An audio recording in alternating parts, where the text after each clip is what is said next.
The Ravens cannot hold a lead. Like, is it, will it be okay? I'm the most, it'll be okay Ravens fan, right? I'm the most like, it'll be fine. They'll figure it out. They'll be fine. Ravens fan in the world, right? But I'm thinking, is it time to wave the flag and be like, wait a minute now, hold up. There's some issues. There's some real issues. And we can't, the interesting part is we can't do what we did last year and say, well, there's injuries. No, no, no, no, no, no, no. There's real issues to speak of.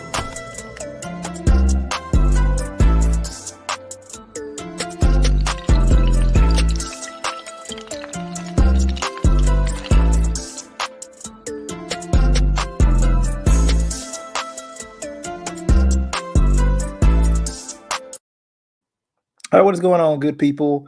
DJ back again. Flock Nation speaks. Ravens, Giants, Week 6 rewind.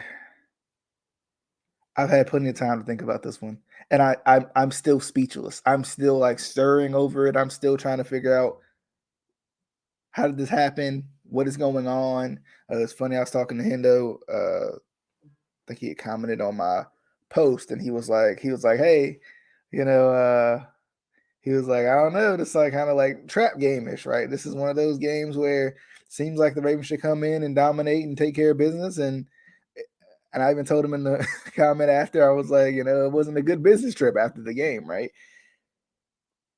How am I feeling? How I think I feel collectively the same way as Ravens flock does. We're in between panicking and saying it's okay, we're just beating ourselves, right? There's no in between. You're panicking because the receiver room is just not there, especially when you take Bateman out. It puts Duvernay in a position I don't think he wants to be in. You're not utilizing Prochet. You're not utilizing Tylan Wallace. And Demarcus Robinson is out there, but is anybody really being schemed to be open? No. Even looking, I've been on Twitter, I feel like all day, looking at different stuff, listening to different stuff, and Coach Evans from Sip to Tally was like, posted this picture talking about like separation and stuff like that, and I'm like, I've been wondering about that. I don't always look at the all 22. I kind of defer to those guys, him and all NFL, all 22 NFL films. I defer to those guys, and I listen to them break it down. I watch the film that they have just to kind of see for myself, and there isn't a lot of separation now. Albeit there's some things that were missed. There's some opportunities that I think the Ravens are missing right now. It felt like in the Bills game, it was taking your points, right? In the Bills game, it was taking your points, and then in this one, it's like self-inflicted wounds. Penalties. Like, I mean, I think it was 75 to 100 yards in penalties, and a lot of those being like pre-snap penalties. I know there was a pass interference by Marcus Peters late, which I felt like they were fighting back and forth. I don't think that should be called, but whatever.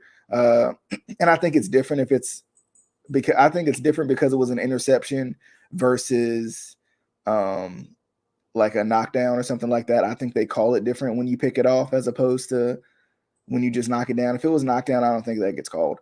I think because they were both battling, I don't think that gets called. But I don't know if that necessarily should have been called. But he's a physical corner. I trust him in that regard. But I don't know. I'm still like trying to figure everything out. I'm trying to figure out what's going on, what's wrong. Can they fix it? Because it feels a lot like to me. I try to remember if it's the 2015 season. There was a season, because I want to think it was the season before that, like 2014 or something. Because there was a season where the Ravens were like the most penalized team in the NFL. I think it was either 2014 or 2016. It was one of those two. I'm almost certain. The Ravens were the most penalized team in the NFL. Just pre-snap penalty after pre-snap penalty. They just couldn't get out of their own way. And they were losing games by one possession every single week. It was 3, 6, 4. It didn't really matter. They were losing games by one possession every single week. And they never could get out of their way. Like, they didn't make the playoffs that year. That was one of those 4 years where they didn't make the playoffs with Joe. They did not make the playoffs that year. It was terrible. And this feels similar to that season where it's like, it feels similar to that season, but then at the same time, like, there's times when I feel like the Ravens are literally outplaying their opponent and still losing, which could also be a positive, right? I think that could be a positive. The fact that you're outplaying opponents and you're still losing, that could be a positive, because I think back in that season, whatever year that was, they weren't outplaying anybody. They were outplaying themselves, but they weren't necessarily outplaying anybody. They were competing, but they weren't outplaying anybody. So there's cause for concern, especially with you got the interception late, you got the fumble late by Lamar, something he doesn't really do that often. But we've seen it in his kind of hero ball-ish situation. Somebody was comparing him to Kobe, like when he's talked about, he does this thing where he kind of he tries to prove everybody wrong. And we've seen that for the past couple of years. We have seen Lamar be a guy who tries to prove people wrong, tries to figure out, hey, you don't think I can do this, I'm going to do that anyway. And I mean, for the most part, he's done pretty good, but sometimes that leads him into being kind of the hero of the story, right? That leads him into being the guy who has to make the play. You don't have the weapons, you got to make the play. You don't have the offensive line, you got to make the play. So now I'm sitting here thinking, like, it's hard to put blame on Lamar because he's the team. He's the team. The Ravens haven't invested in Lamar Jackson. They're trying to build this offensive line, but they're still young, still trying to find their cohesion, as I've talked about plenty of times. This defense that they pour all the money into folds like a chair when you really need them the most, when you really need to stop. Yes, as the quarterback, don't put them in that position, but all the money is over there. All the money is over there. $44 million in defensive backs paid, and you can't get a stop when you need to. No pass rush to speak of. Situational play calling still dumb on the defensive end. What can you say? Now, they played pretty well against Saquon. Yes, they did. Is this game probably a little more on Lamar than maybe? I mean, I think if you got to rank it, whose fault? Like, if we're gonna point fingers, I mean, I think you got to go penalties first. Like, 2 15-yard penalties for unsportsmanlike conduct, and then you got offensive pre-snap penalties that are just that kill you. That kill a first down to end the game before the pick even happened. Now Lamar's got to throw that ball away. Everybody knows that, but can they fix it?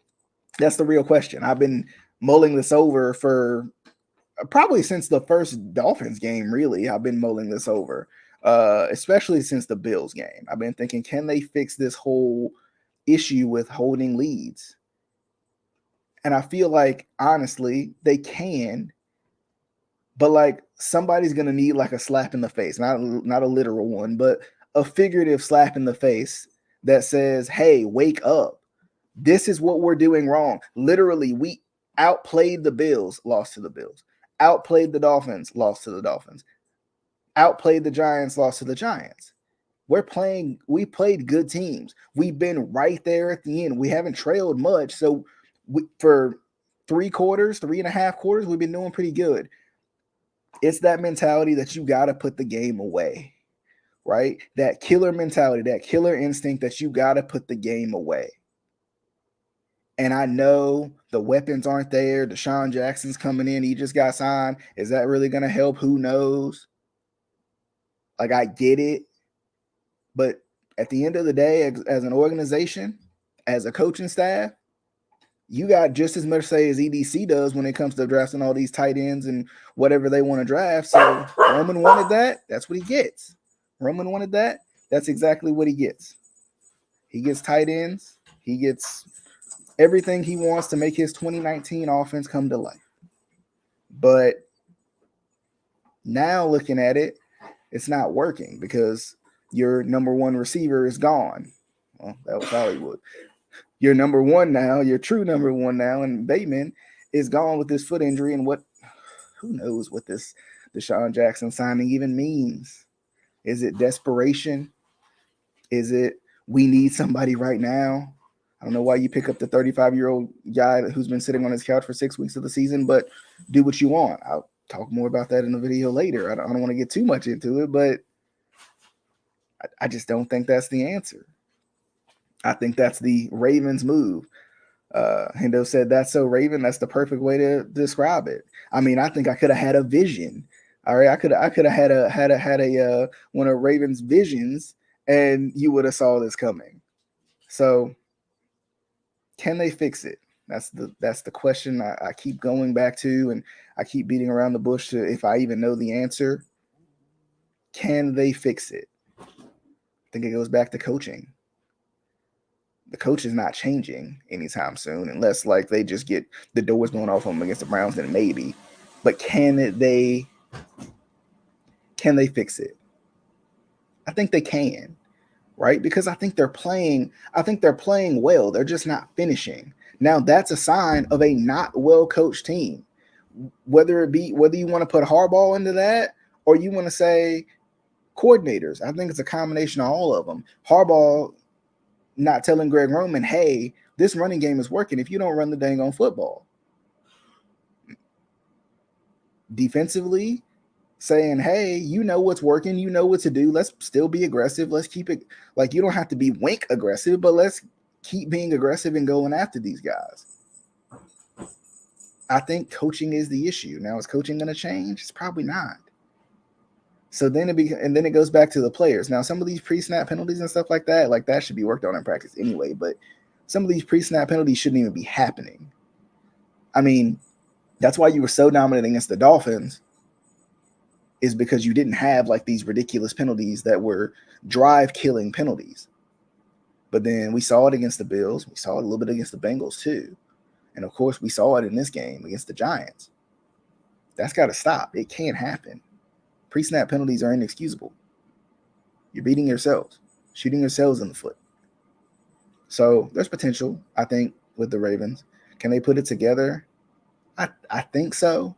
But I mean, I think a lot of that hope and belief, right? A lot of that hope and belief is because of Lamar, right? It's because of Lamar.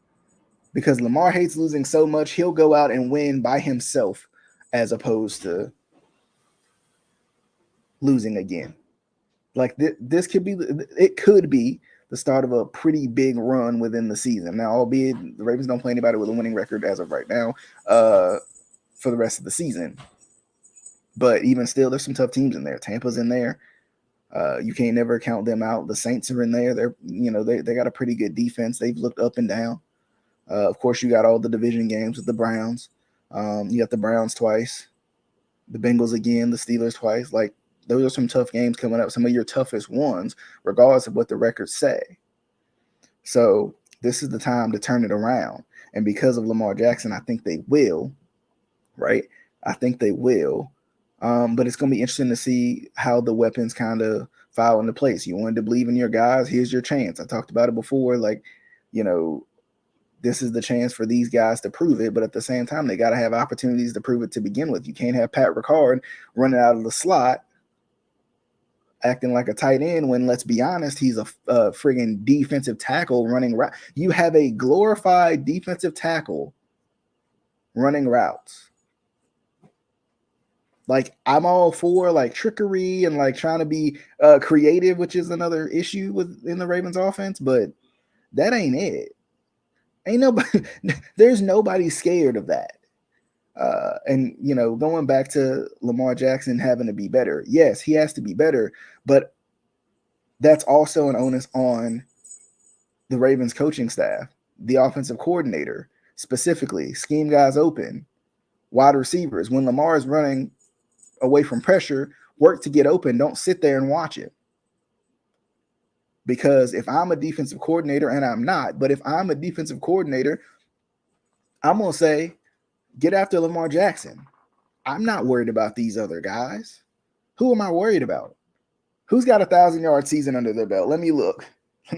Let me look and see. Who's got a 1,000-yard season under their belt? Over the okay, so adding Deshaun in over the past 3-4 seasons, because he kind of it makes that a little different, right? Who's gonna beat me? Who if I take Mark Andrews out of this game, who's going to beat me? Now, when Bateman comes back, it changes it up a little bit, but there's still a need for that one more guy. DJ Moore's out there. Will Fuller's sitting on the side of the road somewhere, waiting for an NFL team to call him or something. I don't know where he is. He's probably in some mansion somewhere, let's be honest. But for real though, Will Fuller's out there just chilling. And that's the thing, and I'll talk a little bit more about that in the Deshaun Jackson video too. Like, Will Fuller's literally sitting out there doing the same thing Deshaun Jackson's doing, but he's younger than Deshaun. You run the same risk of injury with both of them. It just doesn't make sense. Like, Will Fuller will probably sign for a vet minimum right now because nobody wants him.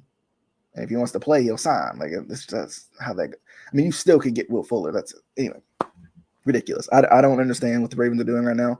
I'm very confused, but at the same time, I'll talk more about that in a little bit. But, like, finishing games, like, you got to shift because it used to be like the Ravens were the dominant team when it came to finishing games. They're going to run the ball. Then they're going to run the ball, and it's going to be done. That's over with. But, like, the Ravens don't have a true, really good, quick passing offense. They don't run screens. They just don't. They have that little shuffle pass maybe every once in a while. They're not going to run it all the time. So that's another thing too. Like, you got to deal with that. You don't have like a quick like run game that functions kind of like a pass game that functions kind of like the run game, especially like JK, whatever happened with his knee tightness and stuff like that. That's an issue, right? Gus is just coming back, hopefully in the next couple weeks. That's an issue. Kenyon Drake had a great game. Lean back on. I mean, you got to lean back on him again though. You can't just be like, yeah, Kenyon. I think he had like 13 yards of carry or something like that, and you just stop feeding them the ball. Like, but then if the run game's not working, you keep going with it. It just doesn't make sense. Like, this team looks like a team that's primed for a first round, second round exit, unfortunately. And I hate to say that because I don't want to see it. And it's still like it's like being a bubble team, right? Like they're primed for a first round, second round exit if they play in the way they have lately, especially in the fourth quarter, because that's really all that matters is the fact that you win or lose the game. How you played leading up to that, nobody's going to remember. They only remember if you won or lost. Nobody's going to say anything about Justin Herbert not throwing a touchdown last night. Why? Because they won the game. Nobody's going to even blink an eye and think about it. The only reason they're going to think about it because it broke a streak that he had. That's it. So, like, nobody really cares what you did within the game as long as you win the game. Like, that's why people say I'd rather have an ugly win over a pretty loss, because pretty losses showcase potential. But I mean, and that's the thing. Like, I mean, the Ravens have been pretty flashy in their losses, but they're losses. So, but Giants get the win. What was it, 24-20? I think, if I'm not mistaken, on some clutch defense by them, though. Shout out to them. Honestly, clutch defense by them. I got some Giants friends, a Giants friend, a Giants uncle, that have been on me about this one. Actually, halftime, my uncle was like, "You getting concerned yet?" And I was like, "Should I be?" And then we see how it turned out. But yeah. I mean, and the Giants look good. I would love to see the Giants win the NFC East because it's been so long for them. Kind of surprise the Eagles a little bit. That would be cool to see. But nonetheless, definitely hope you guys enjoyed. You can always watch and listen to Flock Nation Speaks YouTube, Facebook, Apple Podcasts, Anchor, Spotify. There's a couple more, Google Podcasts, stuff like that. Be sure to check out Flock Nation Speaks on all those platforms. Take us with you to work, school, wherever you're going, on a jog. I mean, you make sure you take us with you. But as always, definitely hope you guys enjoyed. If you haven't already, be sure, if you're watching on YouTube, hit that subscribe button and turn the bell on for notifications for when I drop my next video. But as always, definitely hope you guys enjoyed. We'll see you guys on the next one. Hopefully it'll be a Victory Monday, Tuesday is my hope. Next one, I'm calling it now. Victory Monday from here on out. Okay, that may be a little bold, but only 2 more loser Mondays. Let's hope, right? Hopefully they're gonna get it together. Let's see what they got. It's funny because every time something like this happens, and I don't know, I think it's probably the optimist in me, but like even last year I was thinking about it the same way. But last year I was thinking, this would be a good little America's game after the Ravens win the Super Bowl. To think about how they had all these injuries they had to overcome, and Lamar Jackson gets injured, and he comes in the playoffs, and he makes every play you need him to make, and then Super Bowl, right? Like that's the optimist in me, right? Same thing I feel about this season. I'm like, no, albeit it would be a good story, right? Like you like literally the first team in history to blow multiple multiple score leads in the fourth quarter, right? More than one, right? Like no one's done that ever, right? You're making history, the wrong history, but you're making history. Just imagine, like, the whole, the Ravens defense is trash, right? The Ravens defense is trash. Oh, they respond to it. Lamar Jackson's just not playing well after this stretch of games. They respond to it. They reel off. I mean, I don't, they win their last how many, and here we are, right? Like it's cool, make it into the playoffs. People are still wondering how good is this team? Are they good? Are they not? It's playoff time now. Now we got to really look. And then they string the 4 games together in dominant fashion. Look like the best team in the NFL, like they looked like for the first 3 quarters of each game, except for this one. Except for well, yeah, that was like each game. And boom, America's game. I can write it. I'll write the scripts and everything for that. But anyway, I'm always like that. I'm always like, this would be a good America's game story. Now, you got to put it together and create a reason for you to be on America's game, which would be winning the Super Bowl, right? But we'll see. We'll see what happens. I think they'll be fine. I think they'll be fine when it comes down to it, because I think a lot of this stuff, and I've heard people say in Twitter Spaces too. I'm wrapping up for this time. I've heard a lot of people say in Twitter Spaces too that we just don't know. We just don't. We like it's like I heard a lot of people say, but we've been beating ourselves. That's the thing. That's the one caveat about it. I don't think we've been outplayed by anybody. It's just boneheaded decisions by either the head coach, the offensive coordinator, the quarterback, defensive backs. That's been the issue. That's been the issue this year. So if you can fix literally beating yourselves, you never know what this team can be. We'll see.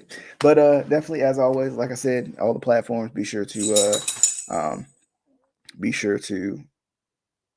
hit me up and let me know what you think down below. Follow me on all those platforms too, or listen or watch, whatever you like to do on those platforms as well. But I'll see you guys on the next one.